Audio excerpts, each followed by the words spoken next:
ಸ್ಟೋರಿಯನ್ನ ಗಮನವಿಟ್ಟು ನೋಡಿ. ಇದು ಕೇವಲ ಇಂದಿನ ಕಥೆಯಲ್ಲ, ಮುಂದೆ ನಿಮ್ಮ ಭವಿಷ್ಯದಲ್ಲಿ ನೀವು ನೋಡಲೇಬೇಕಾದ, ಅನುಭವಿಸಬೇಕಾದ ಸ್ಥಿತಿಯ ಸ್ಟೋರಿ.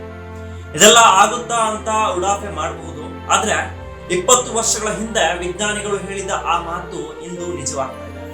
ಬೆಂಗಳೂರು ಸುಡ್ತಾ ಇದೆ. ಜಗತ್ತಿನೆದುರು ಯಾವ ವಿಚಾರವನ್ನ ಮುಂದಿಟ್ಟು ಹೆಮ್ಮೆ ಪಡುತ್ತಿದ್ವೋ ಈಗ ಅದೇ ವಿಚಾರವೇ ಕರಗಿ ಹೋಗಿದೆ.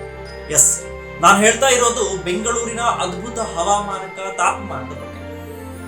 ಹಿಂದೆ ಕೇವಲ 19 ಡಿಗ್ರಿ ಸರಾಸರಿ ತಾಪಮಾನವಿದ್ದ ಬೆಂಗಳೂರು ಇಂದು ಹತ್ತಿರ 40 ಡಿಗ್ರಿ ತಾಪಮಾನಕ್ಕೆ ಹೋಗಿದ್ದು ಹೇಗೆ? ನೀವು ಸಹ ನಿಮಗೆ ಅರಿವಿಲ್ಲದಂತೆ ಹೇಗೆ ತಾಪಮಾನದ ಹೆಚ್ಚಳದ ಭಾಗವಾಗಿದೆ. ಮುಂದಿನ 20 ವರ್ಷದಲ್ಲಿ garden city Bengaluru dead city ಆಗುತ್ತ. ಈ ಎಲ್ಲಾ ಆತಂಕಗಳು ನಿಜಕ್ಕೂ ನಮ್ಮನ್ನ ಕಾಡ್ತಾ ಇದೆ. ಇಂದಿನ ಸ್ಟೋರಿಯಲ್ಲಿ ನಾನಿವತ್ತು ಕೇವಲ ಮಾಹಿತಿ ನೀಡುತ್ತಾ ಇಲ್ಲ, ಬದಲಾಗಿ ಭಾರತೀಯ ವಿಜ್ಞಾನ ಸಂಸ್ಥೆಯ ವಿಜ್ಞಾನಿಗಳು ನಡೆಸಿರುವಂತಹ ಸಂಶೋಧನೆಯನ್ನ ನಿಮ್ಮ ಮುಂದೆ ಇಡ್ತೀನಿ. ಪಕ್ಕಾ ಸೈಂಟಿಫಿಕ್ ಆಗಿರುವ ಈ ಸ್ಟೋರಿಯನ್ನ ನಾನು ಹೇಳಲು ಹೊರಟಿದ್ದೇನೆ. ಅದಕ್ಕೂ ಮೊದಲು ನಮ್ಮ ಚಾನೆಲ್ ಅನ್ನ ಸಬ್ಸ್ಕ್ರೈಬ್ ಮಾಡಿ, ಸ್ಟೋರಿ ಇಷ್ಟವಾದ್ರೆ ಶೇರ್ ಮಾಡಿ, ಲೈಕ್ ಮಾಡಿ, ಹಾಗೆ ಕಮೆಂಟ್ ಮಾಡಿ ನಿಮ್ಮ ಅಭಿಪ್ರಾಯವನ್ನು ತಿಳಿಸುವುದನ್ನ ಮರೆಯಬೇಡಿ. Welcome to Mojo 9. ನಾನು ಭರತ್ ಕಠಾರಿ.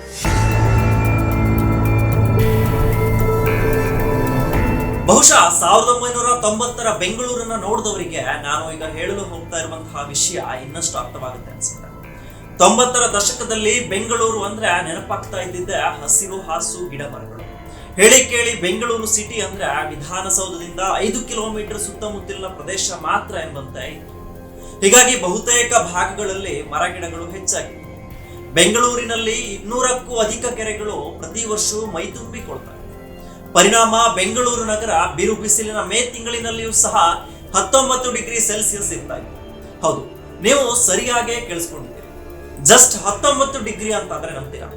ಇವತ್ತು ನೀವು AC ಹಾಕಿದ್ರು 24 ಡಿಗ್ರಿ ಟೆಂಪರೇಚರ್ ಮೇಂಟೈನ್ ಮಾಡ್ತೀರಾ.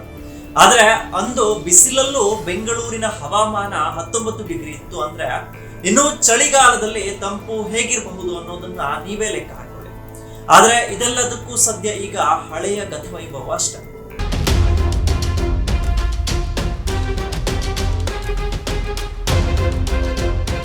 ಇವತ್ತು ಬೆಂಗಳೂರು ಆಗಿರುವ ಬೆಳವಣಿಗೆಯನ್ನ ನೋಡಿದ್ರೆ ನೀವೇ ಸುಸ್ತಾಗ್ಬಿಡ್ತೀರ. ಭಾರತೀಯ ವಿಜ್ಞಾನ ಸಂಸ್ಥೆಯ ವಿಜ್ಞಾನಿಗಳ ತಂಡ ಪ್ರೊಫೆಸರ್ TV ರಾಮಚಂದ್ರ ಅವರ ನೇತೃತ್ವದಲ್ಲಿ ಬೆಂಗಳೂರಿನ ತಾಪಮಾನದ ಬಗ್ಗೆ ಅಧ್ಯಯನ ಮಾಡಿದ. ಬೆಂಗಳೂರಿನ 8 ದಿಕ್ಕಿನಲ್ಲೂ ಸಹ ತಾಪಮಾನ ವೈರಿತ್ಯದ ಬಗ್ಗೆ ಸಂಶೋಧನೆಗಳು ನಡೆಸಿದ. ಆಗ ತುಂಬಾ ಇಂಟ್ರೆಸ್ಟಿಂಗ್ ಆದ ಸಂಗತಿ ಬೆಳಕಿಗೆ ಬಂದಿದೆ. ಅದೇನಪ್ಪ ಅಂದ್ರೆ ಬೆಂಗಳೂರಿನ ತಾಪಮಾನ ಅಂದ್ರೆ ಟೆಂಪರೇಚರ್ ದಿನೇ ದಿನೇ ಗಣನೀಯ ಪ್ರಮಾಣದಲ್ಲಿ ಹೆಚ್ಚಳವಾಗಿದೆ. ಇದೇ ಗತಿಯಲ್ಲಿ ತಾಪಮಾನ ಹೆಚ್ಚಳವಾದ್ರೆ ಮುಂದಿನ 10 ವರ್ಷದಲ್ಲಿ ನಗರದ ತಾಪಮಾನ 40ರಿಂದ 43 ಡಿಗ್ರಿಗೆ ಹೆಚ್ಚಳವಾದ್ರೂ ಅಚ್ಚರಿ ಏನಿಲ್ಲ ಅಂತ ಅಂದಾಜಿಸಿ. ನೀವು ಬೆಂಗಳೂರಿನ ನಗರೀಕರಣ ನೋಡಿದಾಗ 90ರ ದಶಕದಲ್ಲಿ 19 ಡಿಗ್ರಿ ಸೆಲ್ಸಿಯಸ್ ಮೇ ತಿಂಗಳಲ್ಲಿತ್ತು. 2000ರಲ್ಲಿ 21 ಡಿಗ್ರಿ ಆಯಿತು. 2010ರಲ್ಲಿ 26 ಡಿಗ್ರೀಸ್ ಆಯಿತು ಸೆಲ್ಸಿಯಸ್. ಇವತ್ತು 34ರಿಂದ 37 ಡಿಗ್ರಿ ಸೆಲ್ಸಿಯಸ್ ಆಗಿದೆ. ಇದು ನಗರೀಕರಣ, ಕಾಂಕ್ರೀಟ್ಕರಣ ನೋಡಿದಾಗ ಇದೆರಡಕ್ಕೂ ಒಂದು ರಿಲೇಷನ್ಶಿಪ್ ಇದೆ. ಅದಷ್ಟೇ ಅಲ್ಲ, ನೀವು ಸಿಟಿ ಸೆಂಟ್ರಿಂದ 8 ಡೈರೆಕ್ಷನಲ್ಲಿ ಹೋದಾಗ ಎಲ್ಲೆಲ್ಲಿ ಪಾರ್ಕ್ ಇದೆಯೋ, ಎಲ್ಲೆಲ್ಲಿ ಕೆರೆಗಳಿದೆಯೋ ಅಲ್ಲಿ ಟೆಂಪ್ರೇಚರ್ 2 ಡಿಗ್ರಿ ಕಡಿಮೆ ಇದೆ. ಇಷ್ಟಕ್ಕೂ ಪ್ರಸ್ತುತ ತಾಪಮಾನವನ್ನ ಗಮನಿಸೋದಾದ್ರೆ ಈಗ 34ರಿಂದ 37 ಡಿಗ್ರಿ ತಾಪಮಾನ ಬೆಂಗಳೂರಿನಲ್ಲಿದೆ. ಆದರೆ ಈ ಹಿಂದೆ 19 ಡಿಗ್ರಿ ಇದ್ದ ಬೆಂಗಳೂರು ಕೇವಲ 25 ವರ್ಷದಲ್ಲಿ ಈ ಪ್ರಮಾಣಕ್ಕೆ ಏರಿಕೆಯಾಗಿದ್ದು ಯಾಕೆ? ಅದಕ್ಕೆ ಕಾರಣ ನಾವು, ನೀವು ಎಲ್ಲರೂ ಸಹ.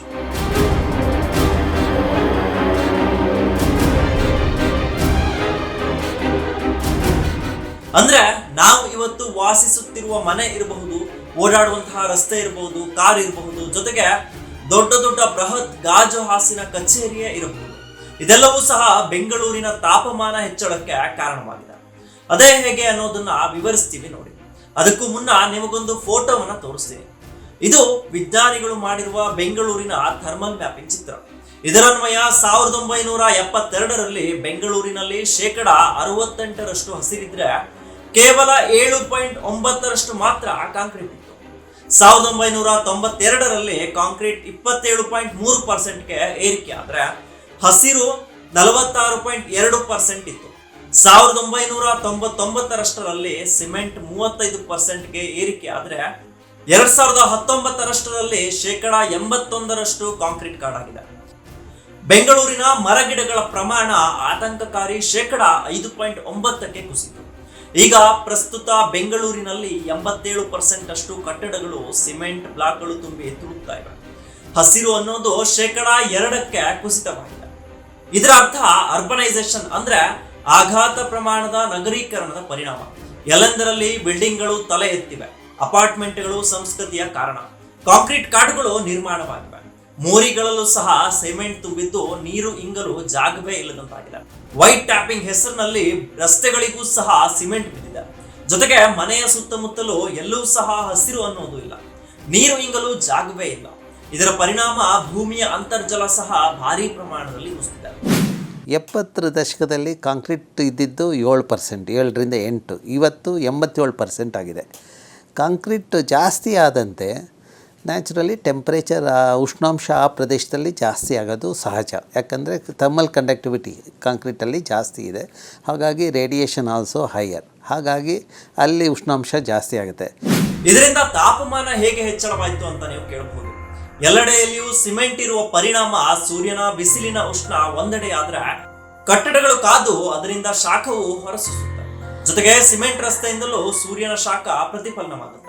ಇದರ ಜೊತೆಗೆ ಕಟ್ಟಡಗಳ ಗ್ಲಾಸ್ನಿಂದ ಪ್ರತಿಫಲಿಸುವ ಶಾಖವು ಸೇರಿದ್ರೆ ಆಗ ಭೂಮಿಯ ತಾಪಮಾನ ಏಕಾಏಕಿ ಹೆಚ್ಚಳವಾಗುತ್ತೆ. ಹಾಗಂತ ಇಷ್ಟಕ್ಕೆ ಸೀಮಿತವಾಯಿತು ಅಂತ ಅನ್ಕೊಳ್ಬೇಡಿ. ಹೀಗೆ ಬಿಸಿ ಇದೆ ಅಂತ ನಾವು AC ಹಾಕೊಳ್ತೀವಿ. ಈ ACಗೆ ಕರೆಂಟ್ ಉತ್ಪಾದನೆ ಮಾಡಲೇಬೇಕು. ಅದಕ್ಕಾಗಿ ಇಂಗಾಲವನ್ನ ನಾವು ಸುಡಲೇಬೇಕು. ಹೀಗೆ ಸುಟ್ಟ ಇಂಗಾಲ ಆಕಾಶಕ್ಕೆ ಹೋದಾಗ ಮತ್ತೆ ತಾಪಮಾನ ಹೆಚ್ಚಳವಾಗಲೇಬೇಕು. ಹೀಗೆ ಒಂದು ದೊಡ್ಡ ವೃತ್ತದ ರೀತಿಯಲ್ಲಿ ಪ್ರದೂಷಣ ನಮ್ಮನ್ನ ಆವರಿಸಿದೆ. ಇದನ್ನ ವೈಜ್ಞಾನಿಕ ಭಾಷೆಯಲ್ಲಿ ಅರ್ಬನ್ ಹೀಟ್ ಐಲ್ಯಾಂಡ್ ಅಂತಾರೆ. ಇದೆಲ್ಲದರ ಜೊತೆಗೆ ACಯಿಂದ ಹೊರಬರುವ ಇಂಗಾಲ ಸಹ ಭಾರಿ ಪ್ರಮಾಣದಲ್ಲಿ ತಾಪಮಾನ ಹೆಚ್ಚಳಕ್ಕೆ ಕೊಡುಗೆ ನೀಡಿದೆ. ಜೊತೆಗೆ ವಾಹನಗಳು ಇಂಗಾಲ ಹೊರಸೂಸುವಿಕೆಯು ಸೇರಿದ್ರೆ ಬೆಂಗಳೂರು ಬೆಂಕಿ ಉಂಡೆ ಆಗದೆ ಮತ್ತಿನೇನು. ಈಗಿನ ನಗರೀಕರಣ ನೀವು ನೋಡಿದಾಗ ಇದು ದುರಂತದ ನಗರೀಕರಣ.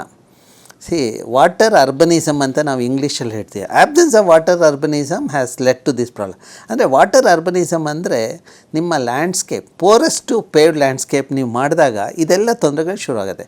ನಿಮಗೆ ಹಿಂದೆ ಬೆಂಗಳೂರಿನಲ್ಲಿ ಮಲೇಶ್ವರದಲ್ಲಿ ಎಲ್ಲ ಕಡೆ 100 ಅಡಿಗೆ ಸಿಗ್ತಾಯಿತ್ತು. ಆ ಕೆರೆಗಳನ್ನು ತೆಗೆದ್ರ ಮೇಲೆ 5 ವರ್ಷಕ್ಕೆ ಕೆರೆ 600 ಅಡಿಗೆ ಹೋಯಿತು. ಇವತ್ತು 1800ರಿಂದ 1900 ಅಡಿ ಹತ್ತಷ್ಟು ಹೋದ್ರೂ ನೀರಿಲ್ಲ, ಅಂತರ್ಜಲ ಇಲ್ಲ. ವೀಕ್ಷಕರೇ, ಹಾಗಾದ್ರೆ ಬೆಂಗಳೂರು ಮತ್ತೆ ಇನ್ನೆಂದೂ ಸಹ ಹಳೆಯ ಬೆಂಗಳೂರು ಆಗೋದಕ್ಕೆ ಸಾಧ್ಯವಿಲ್ಲ? ಖಂಡಿತ ಇಲ್ಲ. ಆದ್ರೆ ಅದಕ್ಕೆ ದೊಡ್ಡದಾದ ಒಂದು ಪ್ರಯತ್ನದ ಅಗತ್ಯವಿದೆ. ಎಲ್ಲೆಲ್ಲಿ ಹಸಿರು ಹೊದಿಕೆ ಇದೆಯೋ ಅಲ್ಲೆಲ್ಲವೂ ಸಹ ಬೆಂಗಳೂರಿನ ಇತರ ಏರಿಯಾಗಳಿಗಿಂತ 2 ಡಿಗ್ರಿ ಕಡಿಮೆ ತಾಪಮಾನ ಇರುವುದು ಅಧ್ಯಯನದಿಂದ ಕಂಡುಬಂದಿದೆ. ಹೀಗಾಗಿ ಪ್ರತಿ ವಾರ್ಡ್ನಲ್ಲಿ ಕನಿಷ್ಠ 2 ಹೆಕ್ಟೇರ್ ಪ್ರದೇಶದಲ್ಲಿ ಕಿರು ಅರಣ್ಯ ಬೆಳೆಸಿದ್ರೆ ಸಹಾಯವಾಗಬಹುದು. ಜೊತೆಗೆ ಬೆಂಗಳೂರಿನಲ್ಲಿ 200 ಕೆರೆಗಳಿವೆ. ಇದರ ಹೂಳೆತ್ತಿ ಪುನಶ್ಚೇತನ ಮಾಡಿದ್ರೆ, ಅಂತರ್ಜಲ ಮರುಪೂರ್ಣ ಮಾಡಿದ್ರೆ ಭೂಮಿ ಸಹ ತಂಪಾಗಿ ಬಿಸಿ ಹೀರಿಕೊಳ್ಳುತ್ತೆ. ಆದ್ರೆ ಮೊದಲಿನಂತೆ 19 ಡಿಗ್ರಿಗೆ ತಾಪಮಾನ ಇಳಿಯೋದು ಕಷ್ಟ ಸಾಧ್ಯ. ಆದ್ರೆ ಇದೇ ರೀತಿ ದಿನೇ ದಿನೇ ತಾಪಮಾನ ಹೆಚ್ಚಳವಾಗ್ತಾ ಇದ್ರೆ ಚಿಕನ್ ಗುನ್ಯಾ, ಡೆಂಗ್ಯೂಂತಹ ವೆಕ್ಟರ್ ಬಾರ್ಸ್ ರೋಗಗಳು ಗಣನೀಯವಾಗಿ ಹೆಚ್ಚಳವಾಗಲಿದೆ. ಅದರಲ್ಲೂ ವಿಶೇಷವಾಗಿ ಮಕ್ಕಳಿಗೆ ಉಸಿರಾಟ ಸೇರಿದಂತೆ ನಾನಾ ರೀತಿಯ ಸಮಸ್ಯೆ ಎದುರಾಗಲಿದೆ. ಹಿರಿಯ ನಾಗರಿಕರಿಗೆ ಶ್ವಾಸಕೋಶದ ಸಮಸ್ಯೆ ಉಂಟಾಗಲಿದೆ. ಆಮ್ಲಜನಕದ ಕೊರತೆಯ ಕಾರಣ ಬೆಂಗಳೂರಿನ ನಾಗರಿಕರ ಲಂಗ್ಸ್ ಸಾಮರ್ಥ್ಯ ಕೂಡ ಭಾರಿ ಪ್ರಮಾಣದಲ್ಲಿ ಕುಸಿಯಲಿದೆ. ಹೀಗಾಗಿ ಮುಂದಿನ ದಿನಗಳಲ್ಲಿ ಕಡು ಕಷ್ಟ ಎಂದೇ ಪರಿಗಣಿಸಿ ಈಗಿನಿಂದಲೇ ಎಚ್ಚೆತ್ತುಕೊಳ್ಳುವುದು ಒಳಿತು. ಇಲ್ಲಾಂದ್ರೆ ನಮ್ಮದೇ ಪೀಳಿಗೆಗೆ ಕಗ್ಗತ್ತಲ ಭವಿಷ್ಯವನ್ನ ನಾವೇ ನೀಡಿದಂತಾಗುತ್ತೆ. ಇದಾಗಿತ್ತು ಇವತ್ತಿನ ಸ್ಪೆಷಲ್ ಸ್ಟೋರಿ. ನಮಸ್ಕಾರ.